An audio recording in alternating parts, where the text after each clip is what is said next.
Qasim, Sulaiman, it's a pleasure to speak to you both. This is the first time you ever speak publicly about really anything related to your father or anything at all.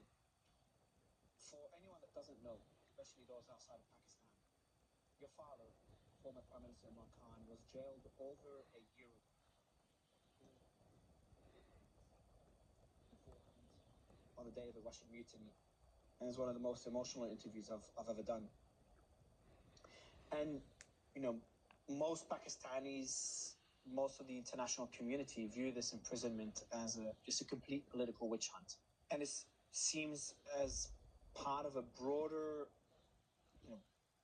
history of military control by the Pakistani military, or political control by the Pakistani military. That's essentially dominated the country's politics for decades now. I want to start with a quote, a tweet by your mother, Jemima. In the last few weeks, there have been serious and concerning developments regarding my son's father, Imran Khan's treatment in prison. The Pakistani authorities have stopped all visits to him by his family and his lawyers. They have also postponed all court hearings. In addition to cutting off in-person visits, and in defiance of a court order, his weekly calls to his sons, Sulaiman and Qasim Khan, you guys, who are British and who live in London, were stopped on the 10th of September. We've received reports that the authorities have now turned off the lights and electricity in Imran Khan's cell, and he's no longer allowed to leave his cell at any time. The jail cook has even been sent on leave.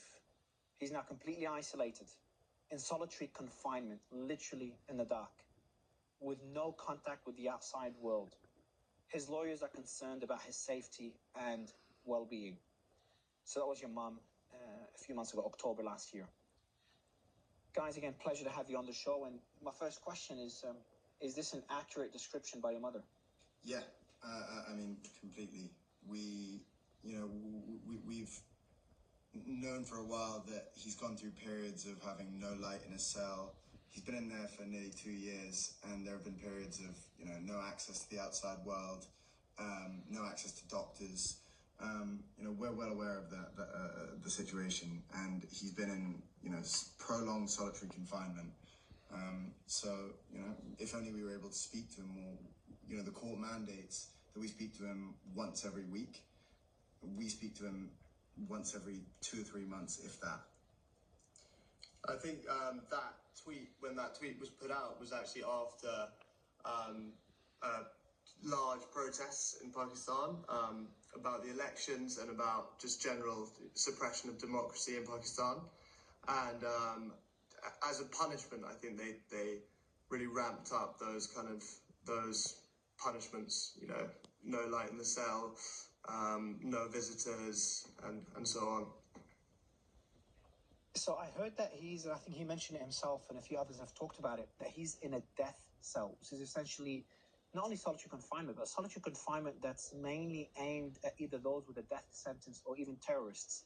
He put out a message himself, I think it was mid last year. He said, quote, "I am confined in a 7 by 8 foot death cell, typically reserved for terrorists to ensure they have no contact with anyone."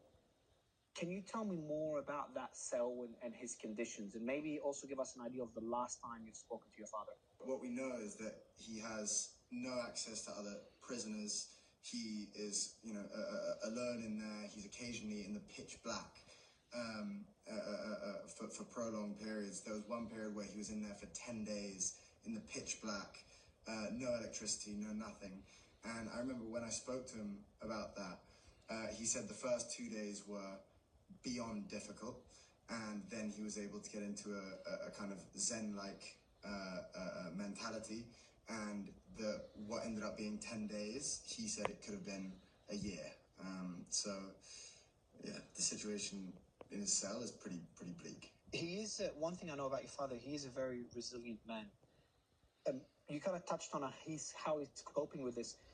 Can you give us an idea of how was it in the early stages when you have those calls with him, and how is it today? Is he still as strong? Is he struggling? I can't even imagine being in the dark for 10 days. So he's definitely, that's a very accurate description. He's definitely, resilient. He's probably one I would say, I'm obviously biased, but he is definitely the most resilient person that I know by a distance. Very, very mentally tough. And he sat, whenever we speak to him, he's as strong as ever. But he's not the type of person to complain about the conditions that he's in. Whenever we will always ask how he is, but he'll always sort of brush off those sorts of questions. He's more interested in hearing how we are. I know he's dealt with it in a way that, you know, what I think is the right way of dealing with it is he just reads loads and loads of different parts of historical literature, religious literature, and then he does exercise. And it's his two things that he's always loved in life. So I think in a cell, you know, it suits him in a way to just be able to focus on those two things. And every time we call, you know, we only get to speak to him for about 20 minutes. And around that time, randomly, the line will cut off.